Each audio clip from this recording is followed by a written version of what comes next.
ప్రభునందు ప్రియమైన వారా, దేవుని శుభనామాన్ని బట్టి మీ అందరికీ వందనాలు తెలియజేస్తా ఉన్నాం. సియోన్ మినిస్ట్రీస్ ద్వారా ఈ కార్యక్రమాన్ని మేము తలపెట్టి దేవుని మహాకృపను బట్టి మేము ప్రారంభం చేస్తూ ఉన్నాం.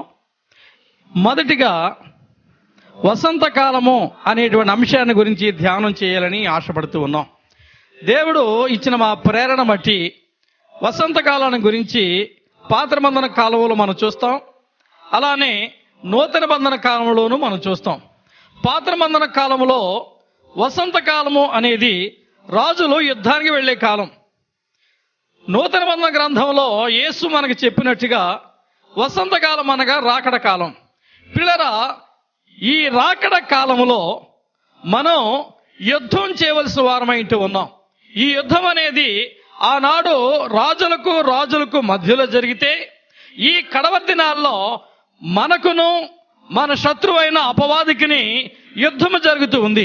అందుకే పౌలు గారు గలతీ పత్రికలో అంటాడు, మీరు శరీరానుసారంగా జీవించుట ముగింపు చేసినట్లయితే ఆత్మానుసారంగా జీవించగలిగే వారే ఉంటారు అంటాడు. అనగా ఆత్మకు శరీరానికి మనలో అంతర్పోరాటం జరుగుతుందనే అంశాన్ని పౌలు గారు మనకు బోధించాడు.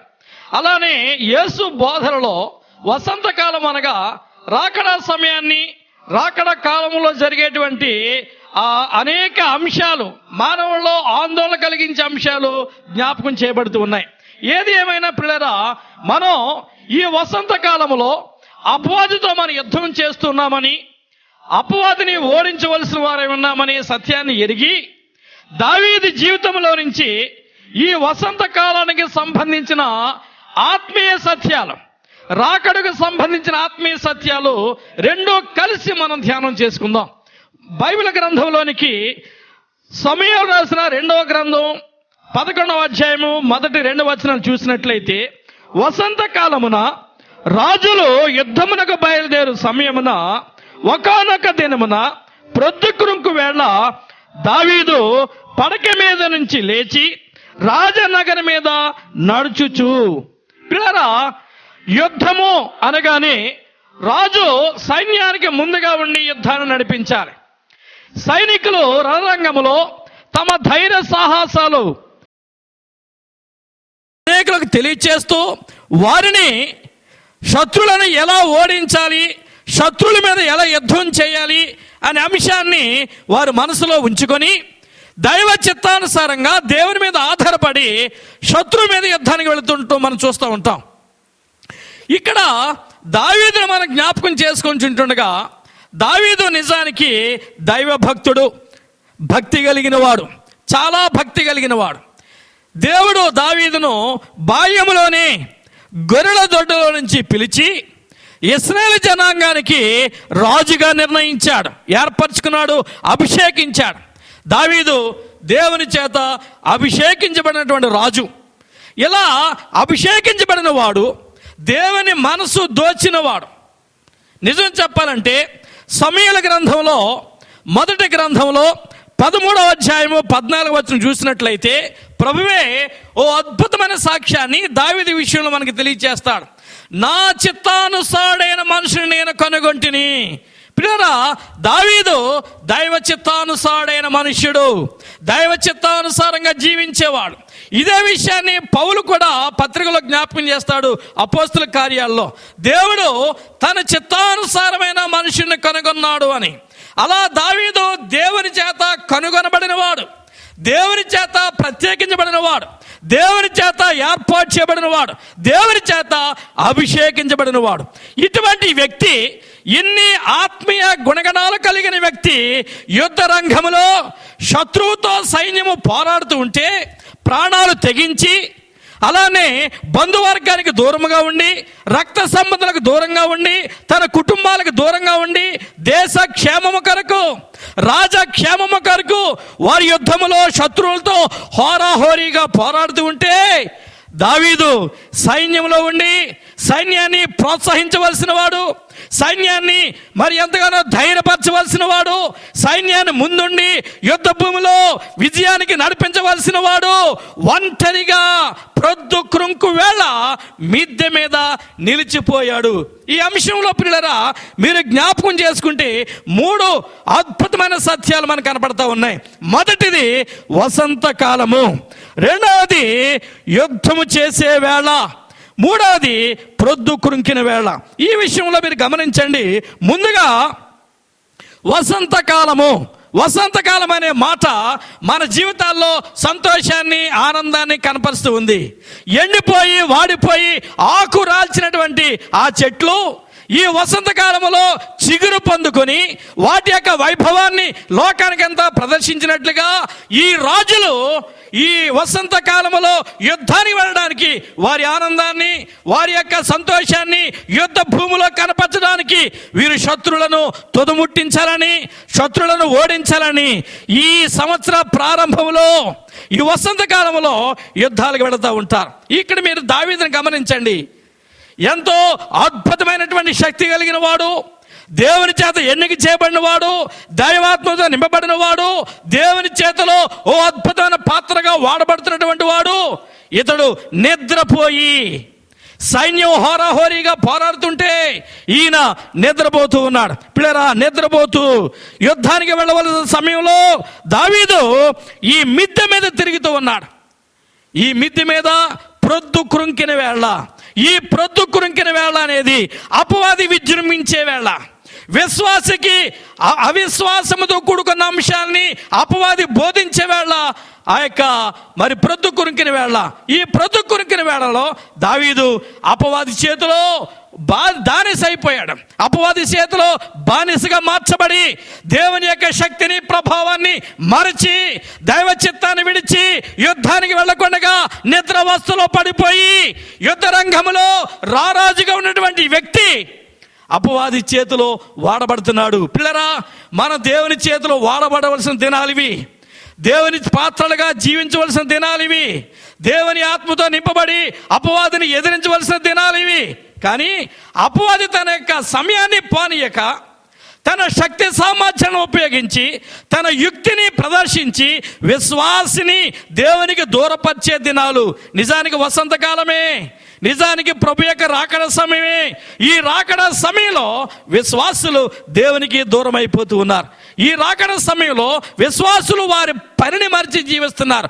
రాజు యుద్ధానికి వెళ్ళే సమయంలో యుద్ధం చేయవలసిన వాడు, రణరంగంలో ఉండవలసిన వాడు తన పని మర్చిపోయాడు. తన యొక్క ఉద్దేశాన్ని, దేవుని ఉద్దేశాన్ని మర్చిపోయాడు. సైన్యాన్ని ప్రోత్సహించవలసిన వాడు ఇవన్నీ మరిచి అతడు నిద్రావస్థలో ఉండి ప్రొద్దు కురింకిన వేళ అటు ఇటు తిరుగుతూ ఉన్నాడు. నిజానికి అటు ఇటు తిరిగే పని అపవాది చేస్తూ ఉంటాడు. యోబు విషయాన్ని గమనించండి. దేవుని సన్నిధిలో ఉన్నప్పుడు ఆ దేవుని యొక్క ఆ సభాపరత్వం మీద దేవుడు ఒక కార్యక్రమాన్ని కలిగి ఉన్నప్పుడు అపవాది ఆ కార్యక్రమానికి వెళుతున్నప్పుడు దేవుడు మాట్లాడతాడు, వీడు అటు ఇటు తిరుగుతూ వస్తున్నాడని. అటు ఇటు తిరిగే పని అపవాది పని. అపవాది చేస్తున్న పని దావీదు చేస్తా ఉన్నాడు. పిల్లరా, ఈ విషయాన్ని మీరు గమనించండి. దేవుని చేతిలో ఉండవలసిన వాడు అపవాది చేతిలో ఉన్నాడు. దేవుని కొరకు వాడబడవలసిన వాడు తన శరీరాన్ని అపవాదికి అప్పగిస్తున్నట్టుగా మనం చూస్తున్నాం. రాజులు యుద్ధానికి వెళ్లే వేళ రణరంగములో వారు దేవుని యొక్క మహాశక్తిని కలిగిన వారైంది, ఆత్మాభిషేకము కలిగి అపవాదితో పెరిగిరాడవలసిన వాడు, యుద్ధ రంగములో ధైర్యం కలిగిన వాడిగా, నేను ఒకప్పుడు సింహాన్ని చీల్చి గొర్రె పిల్లను రక్షించానన్నటువంటి యోధుడు ఈనాడు తన ధైర్యం ఏమైందో, తన భక్తి ఏమైందో, దేవుడిచ్చిన శక్తి ఏమైందో అన్నీ మరిచాడు. గమనించండి పిల్లరా, మరి మన బ్రతికిలలో మనం కూడా ఇలానే దేవుని ప్రేమను మరుస్తూ ఉంటాం, దేవుని చిత్తాన్ని మరుస్తూ ఉంటాం, దేవుని సత్యాన్ని మరుస్తూ ఉంటాం. దేవుడు మనల్ని ఎందుకు రక్షించాడో, ఎందుకు ఏర్పరచుకున్నాడో, ఎందుకు మన మీద ఆయన ఒక భారాన్ని ఉంచాడో అనే విషయాలు మరిచి మనం మన ఇష్టానుసారంగా మన శరీరం ప్రేరేపించినట్లుగా, శరీరం ప్రోత్సహించినట్లుగా, మన మనస్సు మనల్ని హెచ్చరించిన విధంగా మరి మన కార్యక్రమాలు చేస్తూ ఉంటాం. అది దేవుని చిత్తం కాదు పిల్లరా. దేవుని చిత్తాన్ని గమనించాలి, దైవ ఏర్పాటుని గమనించాలి. రాజు అపవాది చేతిలో చిక్కుకుపోయాడు. నిజానికి చూడండి, దైవ చిత్తాన్ని ఎరిగినవాడు దేవుని చేత ఎన్నిక చేయబడ్డాడు. కానీ ఇక్కడ ఆ ఎన్నిక మరిచాడు. ఆ ప్రభు కృపను మరిచాడు, దేవుని ఏర్పాటును మరిచాడు. ఏర్పాటును మరిచి అతడు చేసినటువంటి ఆ పాపం ఎంత భయంకరమైందంటే ప్రభువే చెబుతూ ఉన్నాడు. మీరు గమనించండి. 2వ సమూయేలు గ్రంథంలో 11వ అధ్యాయము ఆఖరి వచనం, అంటే 27వ వచనం చూస్తే అందులో ఆఖరు మాట, అయితే దావీదు చేసినది యెహోవా దృష్టికి దుష్కార్యముగా ఉండెను. దావీదు చేయవలసిన పనేమిటి? చేసిన పనేంటి? దేవుడు ఎందుకు ఎన్నుకున్నాడు? దేవుడు ఇచ్చిన భారం ఏమిటి? ప్రభు ఇచ్చినటువంటి ఆ ఉద్దేశం ఏమిటి? అతని గురి ఏమిటి? అతని జీవితంలో ఎలా జీవించబడాలి అనేది మర్చిపోయాడు. మరిచి ఓ దుష్కార్యాన్ని, దేవుని నామాన్ని అవమానపరిచే కార్యాన్ని, దేవునికి అపవాదు తీసుకువచ్చే కార్యాన్ని దావీదు చేస్తా ఉన్నాడు. పిల్లల, ఈ విషయంలో మనం జాగ్రత్తగా గమనించాలి. వసంతకాలము, ఇది యుద్ధ రంగము, యుద్ధములు జరిగే కాలం ఇది. ఈ యుద్ధ కాలంలో జట్టి అయిన వాడు పోరాడినట్లుగా నియమం ప్రకారంగా విశ్వాసి పోరాటం చేయాలి. ఈ విషయాన్ని పౌలు గారు జ్ఞాపకం చేస్తున్నాడు తిమోతికి. నియమం ప్రకారంగా పోరాటం చేయాలి. ప్రభు నీకు నియమ నిబంధనలు ఇచ్చాడు. ఆ నియమ నిబంధనలోనే మనకి 2 నిబంధనలు ఉన్నాయి, పాత నిబంధన, క్రొత్త నిబంధన. ఈ నిబంధన నీ విశ్వాసాన్ని పెంపొందింపజేస్తూ ఉంది. ఈ నిబంధనే యుద్ధంలో విజయాన్ని కనిపింపజేస్తూ ఉంది. ఈ నిబంధనే నీ విశ్వాసాన్ని ఎప్పటికప్పుడు సరిచూస్తూ ఉంది.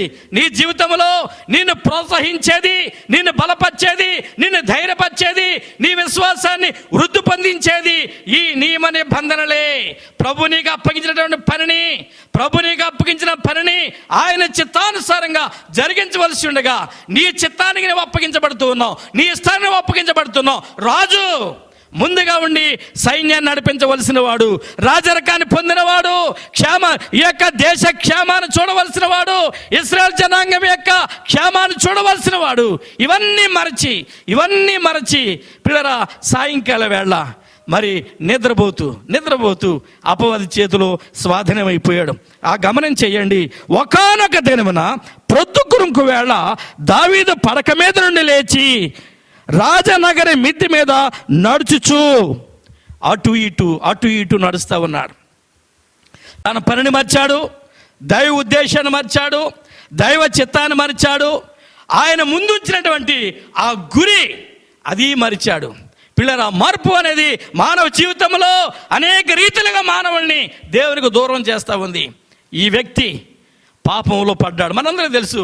దీన్ని వివరించాలంటే అందరికి తెలిసిన విషయం కనుక దీని వివరణ అవసరం లేదు. కానీ ఆత్మీయత గమనిద్దాం.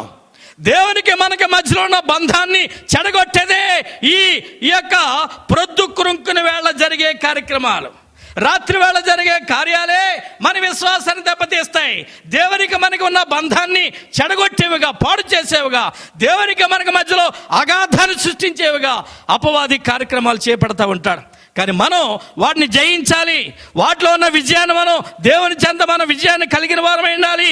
పౌలు గారు చెప్పినటువంటి మాటలు మీరు గమనిస్తే గలతీ సంఘానికి చక్కగా ఈ మాటలు బోధించాడు. పిల్లరా, మన జీవితాల్లో దేవుడు మన ముందు ఉంచినటువంటి ఆత్మీయ పరుగురంగంలో నియమం ప్రకారంగా మనం దైవ చిత్తాన్ని ఎరిగి మనం జీవించవలసిన వారం అంటున్నాం. చూడండి పిల్లరా, ఒక మాట మీకు తెలియజేస్తాను.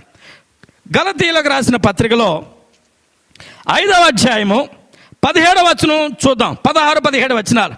నేను చెప్పినదేమనగా ఆత్మానుసారముగా నడుచుకొనుడి, అప్పుడు మీరు శరీరేచ్ఛను నెరవేర్చరు. శరీరము ఆత్మకును, ఆత్మ శరీరమునకును విరోధముగా అపేక్షించును. అవి ఒకదానికొకటి వ్యతిరేకముగా ఉన్నవి గనుక మీరేమి చేయనిశ్చయింతురో వాటిని చేయకుందురు. మీరు ఏమి చేయనిశ్చయింతురో వాటిని చేయకుందురు. ఎందుకనగా శరీరము ఆత్మ మధ్యలో పెనిగిలాట, అపవాదికి విశ్వాసికి మధ్యలో పెనిగిలాట, దైవ చిత్తానికి మానవ ఇష్టానికి మధ్యలో పెనిగిలాట. ఈ పెనిగిలాటలో జయించవలసింది దైవ చిత్తమే, ఈ పెనిగిలాటలో జయించవలసింది విశ్వాసియే. కాబట్టి నా ప్రియ సహోదరుడా, ఓ విశ్వాసి, దైవ చిత్తాన్ని గమనించు, దేవుని బలాన్ని పొందుకో, దేవుని శక్తిని పొందుకో, ఆత్మానుసారంగా జీవించడం నేర్చుకో. దావీదు ఎంతగా ఉన్నతమైనటువంటి జీవితానికి ఎదిగిన వాడు, దేవుని చేత ప్రత్యేకించబడిన వాడు, దేవుని చేతనే అభిషేకించబడిన వాడు, దైవ అభిషేకం కలిగిన వాడు పాపం చేస్తా ఉన్నాడు. క్రైస్తవ సమాజంలో ఇటువంటి మాటలు మనకు వినబడుతూ ఉంటాయి. అభిషేకం కలిగిన వారు ఏ పాపం చేస్తున్నారని. పిల్లరా, మనం పరీక్షించుకుందాం. స్వపరీక్ష అనేది చాలా ప్రాముఖ్యమైన విషయం. ఎవరో నీలో పాపం ఉంది, ఎవరో నీలో ఈ దోషం ఉంది అని చెప్పేదానికన్నా నీకు నీవే పరీక్షించుకొని, వాక్యానుసారంగా నీ హృదయాన్ని నీవే పరీక్షించుకొని ఆ పాపము నుంచి వేరు చేయబడి దైవ సహవాసంలోనికి నువ్వు నడిపించబడినట్లయితే నువ్వు ధన్యుడుగా మార్చబడతావు. కనుక ఈ ధన్యమైన జీవితం కావాలంటే, ఈ ధన్యమైన జీవితంలో ముందుకు సాగాలంటే యుద్ధ రంగాన్ని మరవకూడదు. ఈ యుద్ధ రంగంలో జట్టి అయిన వాడు పోరాటట్లుగా మనం పోరాటం చేయాలి. ఈ పోరాటంలో మన శరీరం రక్తము కారణంతగా పోరాటం చేయాలి.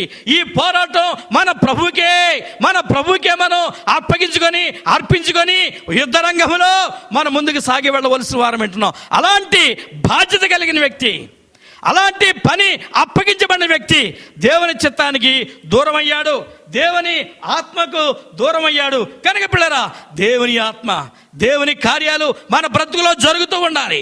మన జీవితాల్లో ఈ వసంతకాలం అనే మాట మరవకూడదు.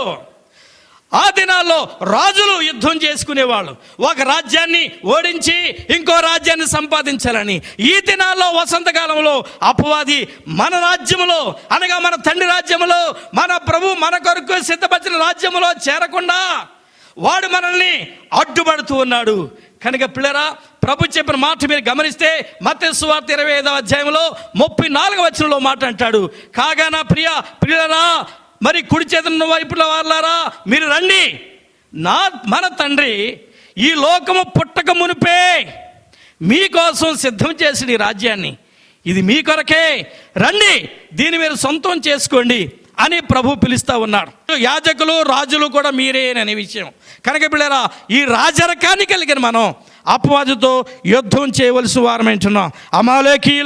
అమాలేకీలైనటువంటి శరీర సంబంధమైనటువంటి అపవాది క్రియలు మనలో జరిగించే వారందరూ అమాలేకీలే.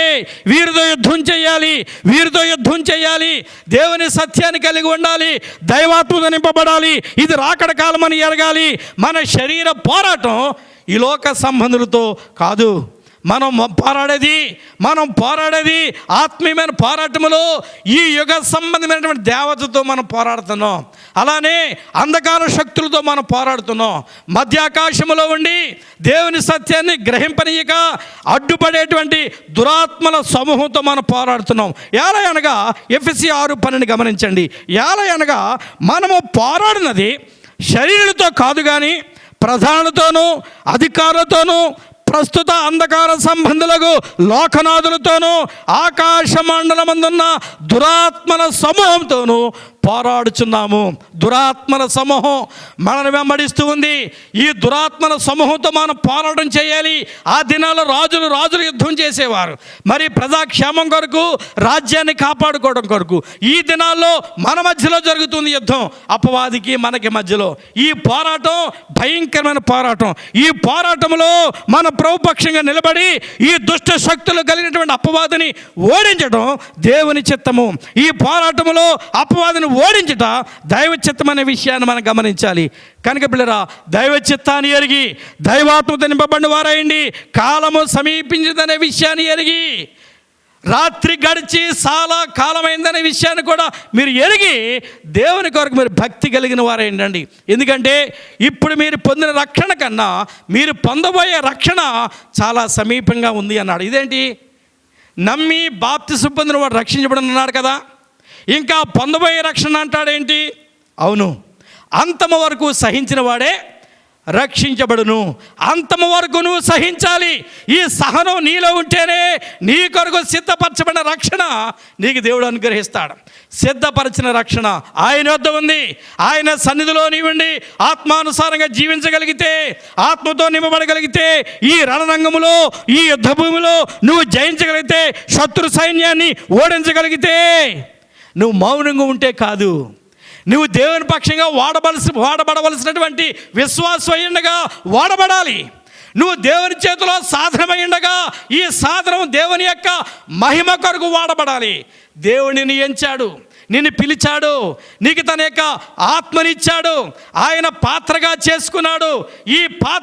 ఈ పోరాటంలో బహుగా వాడబడాలని దేవుని యొక్క ఉద్దేశము, దేవుని యొక్క చిత్తము. కనుక పిల్లరా, సమయాన్ని ఎరుగుదాం, కాలాన్ని ఎరుగుదాం. మనం ఏ వేళలలో ఉన్నామో కూడా గమనించుకుందాం పిల్లరా. ఇది ఈ వేళ, ప్రొద్దుకురింకిన వేళ. ఓ అద్భుతమైనటువంటి విషయాన్ని మీకు తెలియజేస్తాను. అందరికీ తెలిసిన విషయమే, కానీ ఈ సందర్భంగా మనం దాన్ని జ్ఞాపకం చేసుకుందాం. ఆదికాండంలో 28వ అధ్యాయం మనం గమనించినట్లయితే, ప్రొద్దు కృంకిన వేళ అనే అద్భుతమైన సందేశం, ఓ ఘట్టం మనకు కనపడుతూ ఉంది. అద్భుతమైన విషయం, ప్రొద్దు కృంకిన వేళ. ఈ ప్రొద్దు కృంకిన వేళలో దేవుని కార్యాన్ని మనం చక్కగా చూడగలం. చూడండి పిల్లరా, నేను చదువుతాను. ఒక చోట చేరి యాకోబు బేర్షెబా నుండి బయలుదేరి హారాను వైపు వెళ్ళుచు ఒక చోట చేరి ప్రొద్దు కృంకినందున అక్కడ ఆ రాత్రి నిలిచిపోయి ఆ చోటి రాళ్లలో ఒకటి తీసుకొని తనకు తరగడగా చేసుకొని అక్కడ పండుకొనును. ఆ రాత్రి వేళ దేవుడు, నేను నీకు తోడయ్యండి, నీవు వెళ్ళు ప్రతి స్థలమందు నిన్ను కాపాడుచు ఈ దేశమునకు నిన్ను మరలా రప్పించెదను, నేను నీతో చెప్పినది నెరవేర్చే వరకు నిన్ను విడువనని యాకోబుతో దేవుడు వాగ్దానం చేశాడు. అది ప్రొద్దుకుంకిన వేళే, అది కూడా ప్రొద్దుకురుంకిన వేళే. అయితే యాకోబు దేవుని మీద ఆధారపడ్డాడు. యాకోబు దేవుని యొక్క ఆ స్థలమని దానికి పేరు పెట్టాడు. యాకోబు అక్కడ ఉన్నటువంటి ఆ రాళ్లలో ఓ రాయిని తీసుకొని తరగడగా చేసుకొని అక్కడ పండుకొని కలగన్నాడు. పిల్లరా, దేవుని మీద నువ్వు ఆధారపడితే, దేవుని మీద నీ జీవితాన్ని నువ్వు ఆధారం చేసుకుంటే అద్భుతమైన కార్యాలు నీ జీవితాల్లో చూడగలుగుతావు. అలానే యాకోబు చూశాడు, దైవ దర్శనాన్ని చూశాడు, మరి దేవుని యొక్క కృపను చూశాడు, దేవుని ఆశీర్వాదాన్ని చూశాడు, దేవుని ఏర్పాటును చూశాడు. ఆ స్థలానికి బేతేలు అనే పేరు పెట్టాడు. బేతేలు అనగా దేవుని మందిరము. అక్కడ రాత్రి వేళ అనుభవం ఓలా ఉంది, ఇక్కడ రాత్రి వేళ అనుభవం ఇంకోలా ఉంది.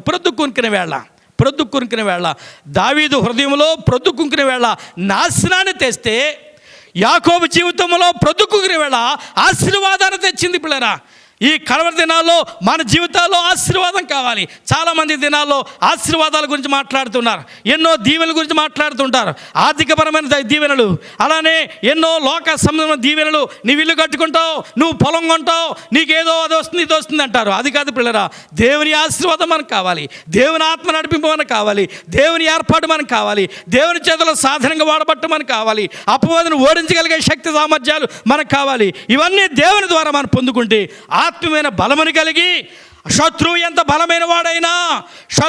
బలమైన వాడైనా వాడిని ఎదిరించే ఆత్మీయ శక్తి దేవుడు మనకి అనుగ్రహిస్తాడు. అందుకే యోహాను తన పత్రికలో, మొదటి పత్రికలో 4వ అధ్యాయం 4వ వచనంలో రాస్తాడు. ఏమనంటే, మీలో ఉన్నవాడు లోకంలో ఉన్నవాడి కంటే గొప్పవాడు. ఈ గొప్పవాడైన దేవుని మీద ఆధారపడటం నేర్చుకోండి.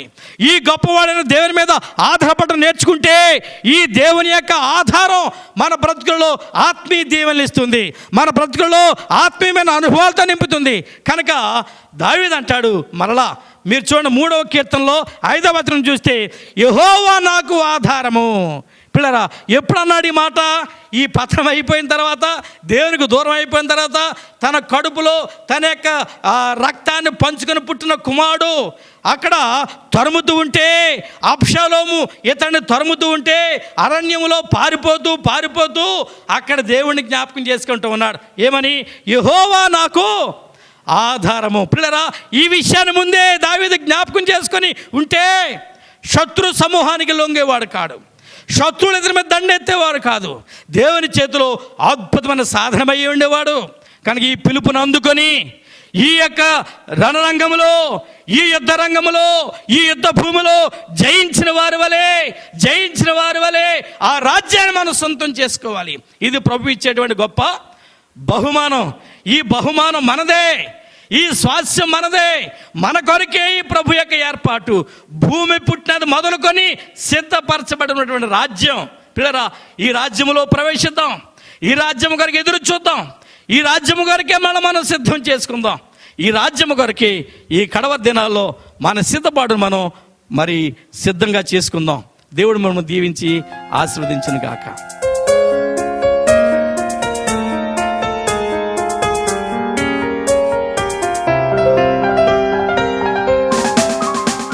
కృపా కనికరము కలిగిన మా పరలోకపు తండ్రి, మరొకసారి నీ పరిశుద్ధ పాదములకు స్తుతులు స్తోత్రాలు చెల్లిస్తూ ఉన్నాం. ఇంతవరకు మా మధ్యలో మమ్మల్ని ప్రభా నీ కృపతో సంధించి నీ ఆత్మతో నింపి సంచరించావు, మమ్మల్ని బలపరిచావు. మాతో నీ స్వరాన్ని అనేకులు వినిపింపచేశావు.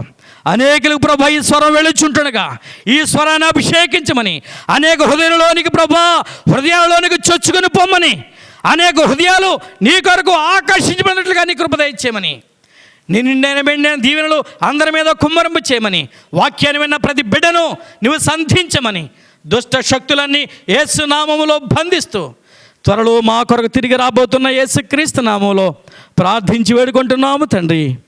ఆమేన్.